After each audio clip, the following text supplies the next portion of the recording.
하나님의 말씀을 봉독하겠습니다. 오늘 함께 나누실 하나님의 말씀은 요한복음 1장 9절부터 13절까지 말씀을 봉독하겠습니다. 신약성경 142면 요한복음 1장 9절부터 13절까지 말씀을 대독합니다. 삼빛 곧 세상에 와서 각 사람에게 비추는 빛이 있었나니 그가 세상에 계셨으며 세상은 그로 말미암아 지은 바 되었을 때 세상이 그를 알지 못하였고 자기 땅에 오매 자기 백성이 영접하지 아니하였으나 영접하는 자 곧 그 이름을 믿는 자들에게는 하나님의 자녀가 되는 권세를 주셨으니 이는 혈통으로나 육정으로나 사람의 뜻으로 나지 아니하고 오직 하나님께로부터 난 자들이니라. 아멘. 우리가 지난 시간에 사람이 무엇인가에 대한 말씀을 나눴습니다. 성경적 인간관이 무엇인가? 사람을 한마디로 표현하기는 어렵죠. 사람을 한마디로 정의하기는 무척 어렵습니다.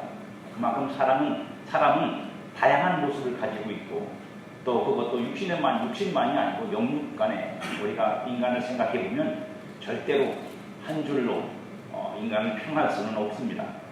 그러나 우리가 성경을 통해서 성경이 우리에게 말씀하시는 사람이 무엇인가에 대한 이해를 가지려고 노력을 했습니다. 인간 본연의 모습이 하나님의 형상대로 지어졌다는 것이 무슨 뜻인지, 그리고 그것을 하나님께서 우리에게 그 복을 주셔서 사람을 하나님 형상으로 만드실 때 원래 하나님이 가지고 계셨던 본래의 뜻이 무엇인지, 왜 그렇게 하셨는지에 대한 것들을 우리가 추적해봤고 그 이유를 로마서 8장에서 하나님의 아들을 본받게 하기 위해서라는 말씀으로 우리가 확인을 했습니다. 그러나 그 뜻은 하나님의 비밀이었고 그래서 경륜의 때가 차기까지는 비밀로 감추어져 있다가 때가 참에 그 비밀이 우리에게 나타났다고 말씀을 드렸습니다. 그 뜻의 비밀이 하나님의 경륜에 의해 때가 참으로 우리에게 나타나 보이셨는데 그것은 사람이 하나님의 형상으로 지음받은 존재들이 이제 본받아야 할 하나님의 아들이 마침내 나타나서 본받을 게 나타났으니까 이제 그 본질이 그 비밀이 드러나는 것입니다. 나타남으로 말미암아 그 때가 이제 시작되었는데 바로 그분, 우리가 본받아야 할 분이 예수 그리스도라고 말씀을 드렸습니다. 아들을 본받게 하시려는 하나님의 뜻에 따라 누구든지 그리스도 안에서 하나님의 은혜를 힘입어서 하늘의 신령한 복을 우리는 받습니다. 그 복은 예수 그리스도로 말미암아 그의 피로 죄 사함을 받는 것으로 시작이 됩니다. 그래서 에베소 1장 7절에 보면 우리는 그리스도 안에서 그의 은혜의 풍성함을 따라 그의 피로 말미암아 속량 곧 죄 사함을 받았다라고 그렇게 말씀하시죠.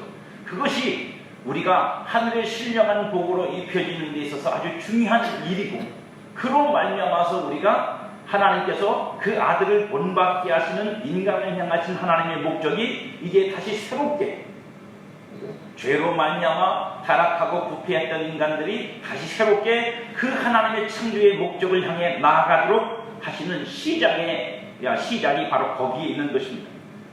그리고 그렇게 죄 사함을 받은 자들이 하나님의 자녀가 되는 것이고, 그래서 에베소 1장 5절이면 그 기쁘신 뜻대로 우리를 예정하사 예수 그리스도로 말미암아 자기의 아들들이 되게 하셨다라고 그렇게 되어 있습니다. 하나는 죄를 사하시는 일이고 하나는 우리를 자녀를 삼으시는 일입니다. 그렇게 하심으로 우리가 하나님의 아들을 본받게 합니다. 아들이어야 아들을 본받는 거죠. 종을 들여다가 아들을 본받게 할 수는 없어요.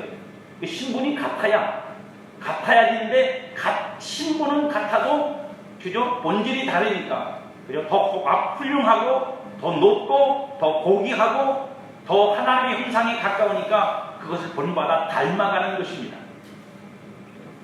이 일에 대해서 그래서 그리스도의 크기로 자라가는 것이죠. 이 일에 대해서 에베소 4장 15절에 보면 바울은 우리에게 이렇게 말합니다. 오직 사랑 안에서 참된 것을 하여 범사에 그에게까지 자랄지라. 그는 머리인 곧 그리스도라.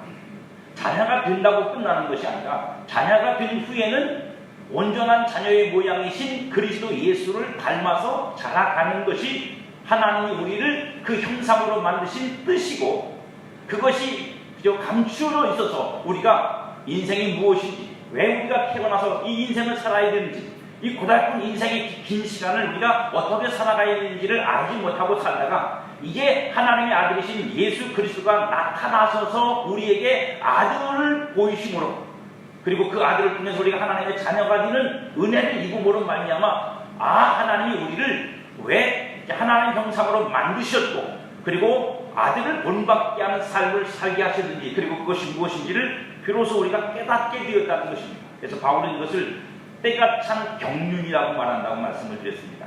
하나님 앞에, 하나님 안에 감춰져 있는데 때가 되면 그것이 그 비밀스러운 경륜, 하나님의 어떤 비밀스러운 계획이 나타나고 드러날 거라는 뜻이고, 이미 그것은 우리에게 드러나서 여러분들이 바로 하나님의 자녀가 된 것입니다. 그래서 근데 이 일에 대해서 바울은 다른 표현도 사용합니다. 그것이 뭐냐면 동일한 에베소서에 있는 말씀인데요. 에베소서 4장 23절 24절에는 오직 너희의 심령이 새롭게 되어 하나님을 따라 의와 진리의 거룩함으로 지으심을 받은 새 사람을 입으라. 이 말씀이나 그를 본받아 살라는 말씀이나 똑같은 말씀입니다. 심령으로 새롭게 되는 것은 마치 자녀가 되는 것 같은 것이고, 자녀가 된다고 끝나는 게 아니라 자녀가 되면 그 자녀의 본질인 그리스도를 닮아 자라가는 것 같이 우리가 새롭게 되는 것으로 끝나는 게 아니라 그 새롭게 됨으로 말미암아 새 사람의 옷을 입는 그 삶으로 우리가 나아가야 된다는 말씀이니까 동일한 말씀입니다. 성도란 이런 하나님의 뜻과 그 뜻의 나타나심을 통해 하나님의 자녀가 된 사람들이며 그 자녀됨으로 살아가라는 권세를 얻은 사람이에요. 자녀된 삶을 살라는 권세. 저 표현이 오늘 본문에 재밌죠. 하나님의 자녀가 되는 권세를 주셨으니, 그냥 자녀가 되셨으니 하셔도 좋을 것 같은데, 그냥 자녀가 되셨으니가 아니라 자녀가 되는 권세를 주셨다. 권리라는 뜻이죠. 자녀로 살아갈 권리를 주셨다는, 무슨 뜻이냐면 처음부터 우리에게, 그죠? 예수님을 알기 전에는 우리가 뭐예요? 하나님의 자녀라는 사실을 몰라요. 우리가 하나님의 형상으로 지음받았다는 사실도 몰라요. 사실은 알 수 없습니다. 예수님을 통해서 그것이 우리에게 드러나고 밝혀짐으로 인해서 비로소 우리가 하나님의 자녀구나 라고 하는 사실을 깨닫게 되는 것이죠. 이 일에 대해서 성경은 다른 방식으로도 우리에게 그것을 설명해 줍니다. 그것이 바로 마가복음 1장 9절로 11절에 있는 말씀인데요. 마가복음 1장 9절로 11절에 보면 그때 예수께서 갈릴리 나사렛으로부터 와서 요단강에서 요한에게 세례를 받으시고 곧 물에서 올라오실새 하늘이 갈라짐과 성령이 비둘기같이 자기에게 내려오심을 보시더니 하늘로부터 소리가 나기를 너는 내 사랑하는 아들이라 내가 너를 기뻐하노라 하시니. 이건 이제 예수님이 마리아의 몸에서 태어나셔서 이제 성장하신 후에 나이 30이 되셔서 세례 요한에게 세례를 받으시고 공생애를 시작하기 전에 있었던 일입니다. 나사렛 사람 예수, 아직까지는 그냥 나사렛 사람 예수입니다.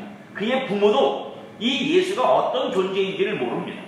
물론 예수님 자신은 알고 있습니다. 누가복음에 보면 예수님께서 성전에 올라갔을 때 그 어머니에게 그렇게 말하죠. 내가 여기에 있어야 될 줄, 내가 아버지의 집에 있어야 될 줄 모르셨습니까? 라고 말하는 것으로 봐서 예수님이 전혀 인식이 없다가 세례받을 때 도를 깨달아가지고 내가 하나님 아들인 게요 이렇게 했다는 이 가설들은 좀 위험스러운 것입니다. 그거는 동양 사상을 자꾸 성경에다가 도입하려고 하는 사람들의 의도인 것 같고, 예수님이 이미 알고 계셨어요. 당신이 하나님의 아들이라는 사실을.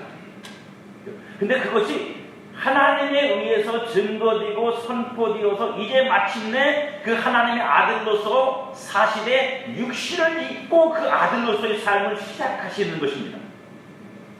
이미 아들이신데 왜 굳이 아들이라고 하늘로부터 소리를 내어 증거하시는지, 하나님의 그 깊은 속내를 우리가 다 알 수는 없지만 최소한 깨달을 수 있는 건 뭐냐? 이 증거가, 이 세례를 받으시고 올라오실 때에 나타나신 이 증거가 하나님의 아들이 아닌 분을 아들이라고 인정하는 것이 아니라 이미 하나님의 아들이신데 그 아들임을 선포하시는 것으로서 이제 그 삶이, 메시아의 삶이, 아들로서의 삶이, 인자의 삶이 시작된다는 것을 우리에게 보여주고 있습니다. 그렇게 함으로 사람의 몸을 입으시고 하나님의 아들로 사시는 거예요. 여러분, 이거 쉬울 것 같죠? 어렵습니다. 속은 하나님의 아들인데 겉은 사람의 몸을 입고 살아야 되는 삶이란 여러분 만만치 않을 것입니다. 그것은 마치 여러분 안에 모든 것 할 수 있는 능력이 가득한데 아무것도 할 수 없는 무언가로 족쇄가 채워져 있는 것과 같은 거예요. 얼마나 답답하겠어요. 네, 하루 한낮을 사지간 묶여보셔야 이 느낌을 가질 수 있어요. 예수님 얼마나 답답하셨겠습니까? 속은 하나님이시고 겉은 사람의 몸으로 둘러있어서 그 사람의 몸이 가지는 모든 연약함을 가지고 그걸 견디고 참으셔야 하고 사람으로서의 삶을 또 사셔야 하고 또 그러면서도 메시아로서의 삶을 사셔야 하고 그래서 제자들이나 다른 사람들이 당신을 오해할까봐 조심하셔야 하고 이 모든 것들을 살아간다는 건 만만한 일이 아니었을 것입니다. 그러나 그런 모든 것들은 다 뒤로하고 나도 마가가 이 마가복음 1장 9절로 1절에서 우리에게 말하고 싶어하는 것, 이 말씀을 통해서 마가가 우리에게 하려는 말은 예수는 하나님의 아들이시라는 것을 우리에게 증거하는 첫 번째 뜻이 있지만 그것만이 아니라 그 예수를 믿는 너희도 하나님의 아들이니 육신의 허물에 가려지지 말고 아들이면 이제 그 아들 됨으로 살아야 한다는 말을 하고 싶은 것 아니겠느냐. 비록 우리가 지금은 육신의 몸을 입고 있어서 이게 다른 사람이나 나나 별반 다를 게 없다고요. 예수 안 믿는 사람이나 여러분하고 뭔 차이가 있습니까? 콧구녕이 3개로 늘어납니까? 아니면 눈이 4개가 됩니까? 아니면 입이 2개가 됩니까? 그러면 좋겠어요. 그러면 표시가 확 나서 그냥 빼도 박도 못하고 저건 예수님 뭐 이러면 되는데 겉으로 표시가 하나도 안 나요. 그렇다고 해서 뭐 스테반처럼 얼굴에서 광채가 났냐? 아니 광채가 나기는 뭐 여기 밑에 검은 그죠? 색깔은 길어지고 달라지는 게 별로 없어요. 외모적으로. 그러니까 똑같은 몸 안에서 사는 겁니다. 그런데 이제 속이 바뀌는 거잖아요. 그 속이 하나님의 자녀가 되는 것입니다. 하나님의 자녀라면 분명한 새로운 신분을 가지게 되는 것이고 영적인 변화가 그 안에 일어나는 거죠. 근데 그것이 육신을 입고 살기 때문에 그 또한 제약된 삶이 있는 거예요. 그래서 이렇게 가르쳐지는 거예요. 네가 하나님의 자녀이므로 이제 자녀된 삶을 살아야 된다고 하는 것을 우리에게 인식시키고 깨닫게 하고 그것을 믿게 만들고 경험하게 만들고 그 삶을 살도록 만들려는 것 아니겠냐. 그래서 하나님의 아들을 본받게 하시려는 뜻이 아들인 우리에게 시작되고 그 온전함이 본받는다는 자랑을 통해서 본받는다는 게 잘한다는 거 아닙니까? 본받는다는 게 한 번 보고 나서 다 끝나는 게 아니라 계속 본받아 나가는 거예요. 내가 하나를 본받아 그분에게 그분과 닮아지면 또 다른 아직 내가 본받지 못한 모습들이 보여지는 거예요. 이게 안 보여진다면 내가 본받을 대상이 한계인 거죠. 더 이상 본받을 게 없어. 그건 본받지 못하는 겁니다. 하지만 여러분들이 본받아야 될 예수 그리스도는 여러분들이 더 이상 그분한테는 본받을 게 없어. 나에게는 이제 다른 동네 가가지고 다른 종교를 믿을 거야. 그럴 수 있으면 모를까. 본받는다는 건 계속 자란다는 뜻입니다. 본받아 자라 그 온전한 형상으로까지 가서 우리에게 나타나는 그 그리스도의 본질적인 모습, 하나님의 아들로서의 하나님의 형상으로서의 그 본질적인 모습이 저와 여러분에게도 나타나도록 살라고 요구하는 것 아니겠느냐 이겁니다.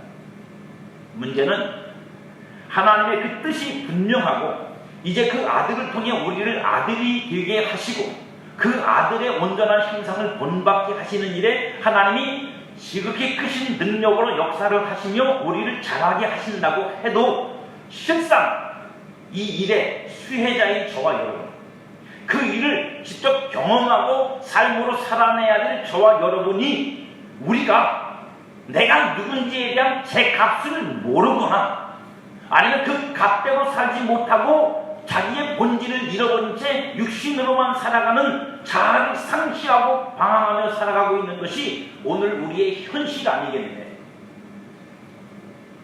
그래서 여러분들에게 그 사람에 대한 두 번째 이야기를 오늘 말씀을 드리려고 하는 겁니다. 뭐 하라고요? 나의 절대값을 희복하라. 내가 누군지를 놓치지 말고 내가 분명히 누군지를 알아서 살아야 돼. 진리가 뭐죠?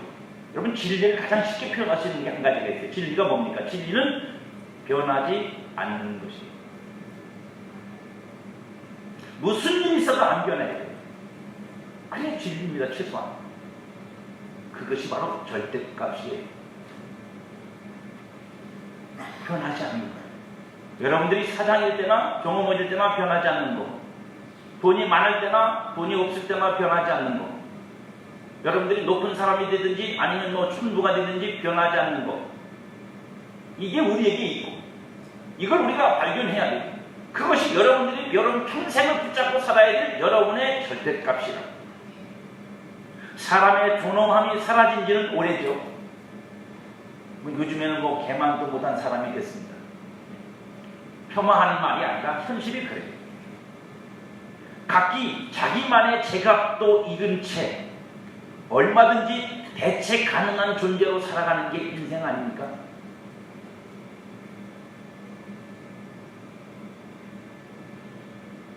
그러니까 그 사람이 우리한테 필요해가 아니라 그 사람이 갖고 있는 재주만 써먹고 그 재주가 조금이라도 무뎌질 것 같으면 얼마든지 부품처럼 갈아치우는 거예요. 여러분들은 여러분 직장에서 저분은 아무것도 안 해도 우리 회사에서 필요해. 그런 분들 혹시 계세요? 저분이 할 수 있는 어떤 기능들이 다 마음으로 돼서 아무 일도 안 해도 그래도 저분의 인격과 저분의 성품과 저분의 그 존엄함이 우리 회사의 직원들한테 필요해. 저 사람이 우리 회사에 있어야 그래도 우리 회사 사람들이 그 사람을 보면서 우리가 열심히 해. 이런 사람 있어요? 없어요. 그게 점점 줄어들어서 지금은 대형 큰 회사 같은 경우는 45살이면 잘라냅니다. 정년 퇴임시킨다고요. 왜요? 자기 회사가 움직이는 그 채널 톱니바퀴에 45살이 넘어가면 못 쫓아간다 이거예요. 바퀴가 어긋난다고. 그러니까 잘라버리는 거예요. 빼버리는 거예요. 거기에 빨리빨리 반응할 수 있는 사람들만 또 끼워 넣으면 되거든요. 사람이 여기까지 왔어요. 사람이 여기까지 왔다. 그 존엄함이 사라진 건 오래고 이미 소모품처럼 살아야 하는 것이 오늘 우리가 살고 있는 현실입니다. 그래서 제일 좋은 게 농사를 짓는 거예요. 그건 소모품이 아니에요. 죽을 때까지 할 수 있어요.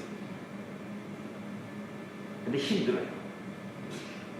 올바른 자아를 갖도록 가르치고 이끌어야 할 죄송한 표현이지만 교회마저도 우열을 만들어서 사이가 아닌 차별을 조장합니다. 비교의식과 상대적인 박탈감조차도 벗어나지 못해서 그래서 서로 시기하고 질투하며 신앙을 경쟁으로 만들어내는 것도 현실입니다. 어쩌다가 이렇게 됐는지 저도 모르겠어요. 하지만 그 물살에 저도 떠밀려가고 있는 건 사실입니다. 발버둥 치고지만 쉽지가 않네. 거센 바람이 불어 파도치며 출렁이는 바다 같은 세상 속에서도 두려움 없이 굳게 서도록 변하지 않는 영원한 진리를 가르쳐 붙잡게 해야 할 교회가 오히려 그 정체성을 잃고 방향도 잃은 채 표류하고 있는 것도 부정할 수 없는 현실입니다. 그 속에서 성도는 오늘도 삶의 파도를 울렁거림으로 견디고 있어요. 교회에 와도 세상에 있어도 자기 자신이 누구인지를 찾을 길이 없어요. 왜요? 교회에 오나 세상에 있으나 별반 다를 게 없고 똑같이 거기서 시기 질투가 가득하고 경쟁해야 되고 이겨야 되고 잘난 놈 돼야 되고 인정받는 놈 돼야 되고 다를 게 있어야 교회에 와서 쉬든지 여기서 내가 아무것도 안 하고 있어도 내 자신이 내 가치가 인정되고 존엄한 존재를 받고 내가 사람으로서 하나님의 형상으로서 나는 사랑받아 이런 게 있어야 되는데 교회에 와서도 얼굴을 들이밀고 눈을 부라리고 다 여기 있어 하지 않으면 알아주지도 않고 인정해 주지도 않고 경쟁에서 이겨야 잘난 놈 되어야 상을 받고 그래서 이번에 퀴즈에서는 1등상을 안 줄까 봐요. 저도 별로 경쟁하는 걸 안 좋아합니다. 그 속에서 성도들은 파도에 마치 멀미가 나서 속이 울렁거리듯이 울렁거리며 견디고 있다고.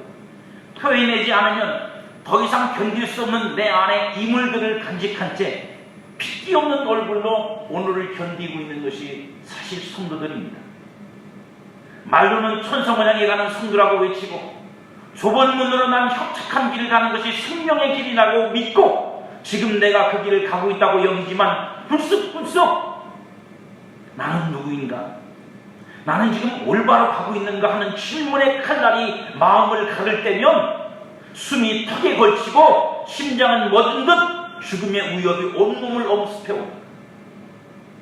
이러다가 이 길이 아니라고 하면 어떻게 할까? 내가 잘못 믿고 있는 게 아니면 어떻게 할까? 그런 우리에게 하나님은 이렇게 말씀하십니다. 너는 내 사랑하는 아들이다. 내가 너를 기뻐한다.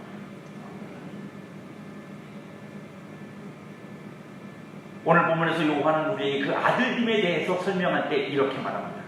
12절 13절에 보면 영접하는 자, 곧 그 이름을 믿는 자들에게는 하나님의 자녀가 되는 권세를 주셨습니다.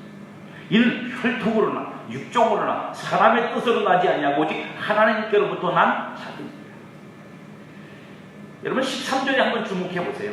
혈통으로나 육종으로나 사람의 뜻으로 나지 아니했다는 이 말씀은 하나님의 자녀라는 자리가 육신의 어떤 것들로도 플러스 되거나 마이너스 값을 갖지 않고 하나님이 먹이신 절대값으로 그 존엄함을 가진다는 의미 아닙니다. 우리가 나는 플러스고 나는 마이너스라고 말하는 그 모든 것들이 세상 것이잖아요. 우열을 가리는 나는 잘났는 나는 못났는이라고 말하는 것이 세상 것들이잖아요. 이렇게 여러분들이 답답하게 보면 충청도 사투리가 자꾸 나와요. 징한 거 진짜.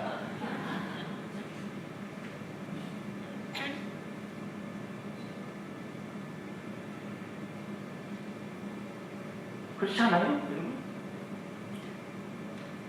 그래서 뽐내고 의시되는 거 아니나요?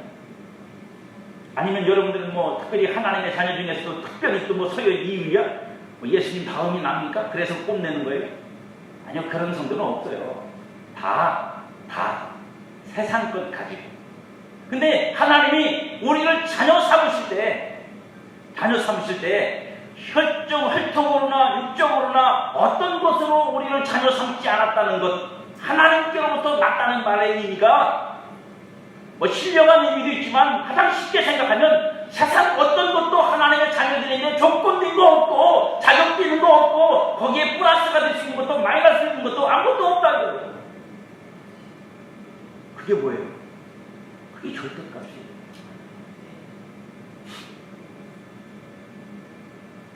그것 때문에 기죽지 말라고. 그거하고는 평가될 수 없는 존재라고. 그것이 너를 높이면 너는 교만해질 거고 그것 때문에 네가 자괴감에 빠지면 넌 인생 망치니까 그러지 말라고. 나는 너를 그렇게 부르지 않았다고. 너는 그런 자식이 아니라고. 나는 너를 그렇게 만들지 않았다고 말씀하신다.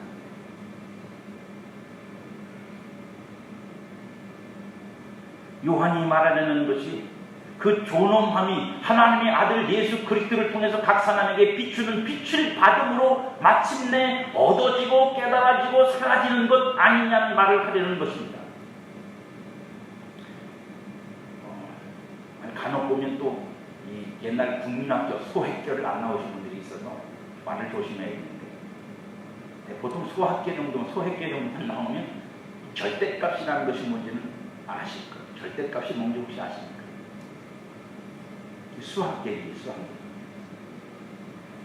저도 뭐 공부를 좀 못해서 뒤에서 숫자 세는 게 빠른 사람인데 절대값이란 뭐냐면 수학에 보면 플러스 5, 마이너스 5 이런 게 있잖아요, 그죠? 이 절대값은 이 절대값 표시는 앞에다가 앞뒤로 칸막이를 치는 거예요. 제가 설명을 드립니다. 그래서 칸막이를 치는 순간 앞에 붙어있던 플러스든 마이너스든 다 사라져버리고 뭐가 되냐면 5라는 숫자만이 값이 되는 거예요. 이걸 절대값이라고 해요. 가장 기본적인 이해로. 그러니까 앞에 붙어있는 플러스가 마이너스가 의미가 없어져요. 그 본연이 가지고 있는 그 값을 드러내는 거예요. 세상의 모든 것이 상대적일 수밖에 없고 그래서 가변적인 가치를 가진다는 것이 우리가 부인할 수 없는 현실이죠. 그래서 어저께는 좋았던 게 오늘은 별거 아닙니다. 뭐 금 좋다고 금 산다고 금 사가지고 뭐 한 돈에 20만 원씩 넘게 가지고 샀지만 지금 또 뚝 떨어졌어요.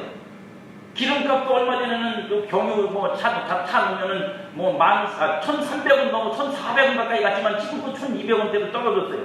다 가변적이라고. 절대적인 게 없어요. 인생도 뭐 젊은 날만 있습니까? 또 지나죠. 변하죠.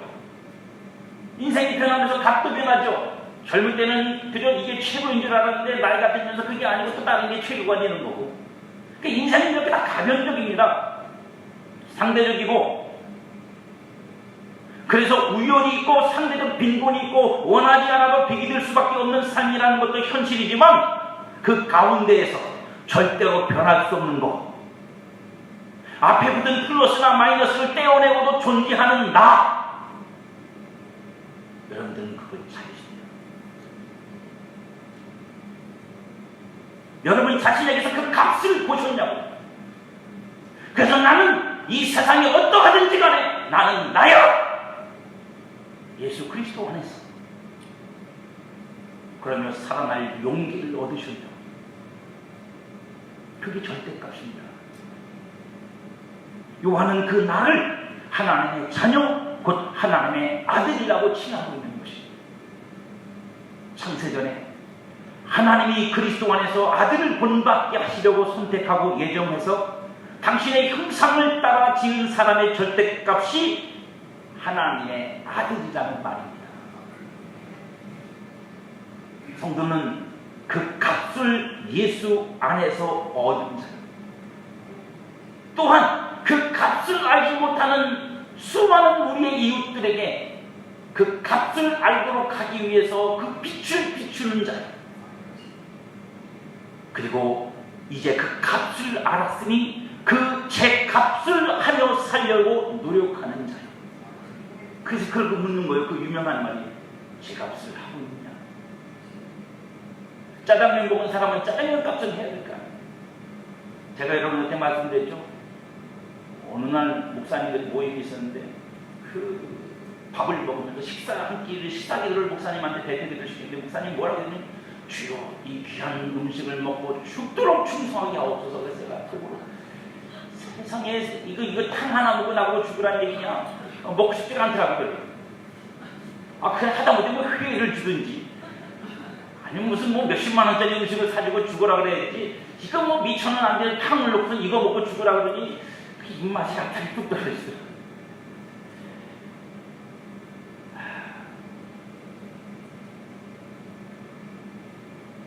오늘도 하나밖에 없는 소중한 존재로 한 번밖에 없는 소중한 삶을 살면서 세상의 평가에 자신을 내만 가짜는 우월감이나 어둡지 않은 열등감으로 웃고 울면서 내가 아닌 나를 살고 계시지 않습니까?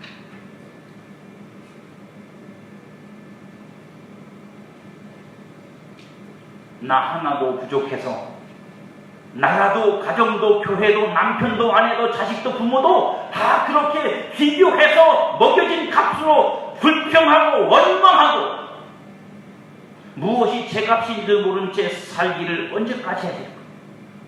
나도 그렇게 살면서 다른 사람들도 그렇게 값을 매기니 나만 괴로운 게 아니라 그들도 괴로운 거잖아요.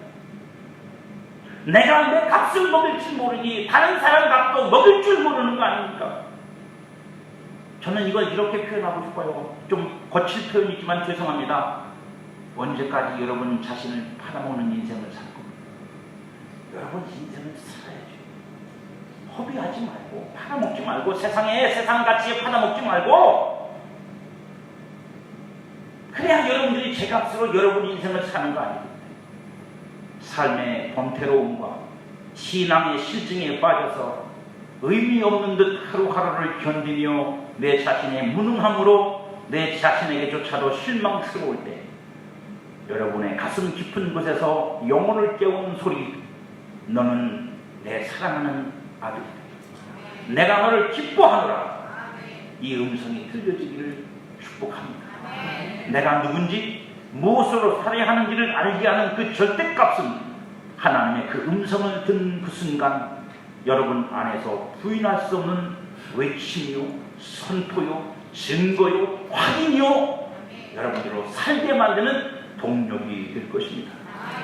비록 그 뜨거운 가슴으로 다시 하늘을 보고 힘을 내도 우리가 맞닥뜨릴 세상은 여전히 우열을 가리고 나고자를 만들고 차별을 정당화하여 죄가 붙는 인생을 살도록 강요하지만, 그리고 어쩌면 그 속에서 너무도 쉽게 또다시 고개를 쳐박고 나는 어쩔 수 없는 인간인가 봐 라고 순간 또다시 우리에게 그런 좌절이 찾아올지도 모르지만, 그래도 사랑하는 하나님의 자녀들인 여러분, 오늘도 하나님이 여러분을 향해서 끊임없이 이렇게 말씀하신다는 사실을, 그리고 이것이 여러분의 죄값이라는 사실을 잊지 마십시오.